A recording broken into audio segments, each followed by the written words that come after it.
Consider the following statement regarding article 19 की बात कर रहे हैं। The freedom under article 19 are available to both citizen and foreigner. ये हमने बात की थी कि जो सिटीजन्स के लिए हैं, ओनली फॉर सिटीजन, वो कौन से 15, 16, 19, 29 और 30। ठीक है, तो ये स्टेटमेंट सिर्फ यहाँ तक होती तो ठीक होती, यहाँ ये गलत हो गया। The right to strike is a fundamental right guaranteed under article this. Right to strike नहीं, यदि ये राइट टू प्रोटेस्ट होता तो ये आपका ठीक हो जाता, स्ट्राइक में गलत हो जाएगा। Right, these rights can be suspended during a national emergency declared on the ground of arm rebellion.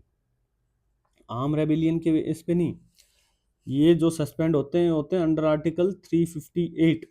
ठीक है, और वो भी किस बेसिस पे? External aggression and war. ये कब चेंज किया गया? पहले इसमें आर्म रेबिलियन भी इंक्लूड था, ये कब चेंज हुआ?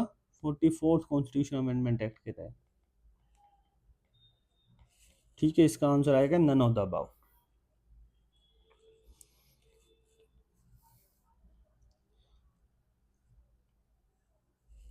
क्वेश्चन पढ़ो। Consider the following statement regarding the writ jurisdictions. The Supreme Court can issue writs only for the enforcement of the fundamental rights.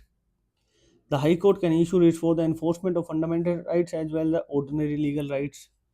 The writs of mandamus can be issued against a private individual. ये हमने detail में पढ़ा है। Mandamus सिर्फ आपका command supreme court किसको दे सकता है, हाई कोर्ट किसको दे, जो पब्लिक अथॉरिटी है, पब्लिक ऑफिस है।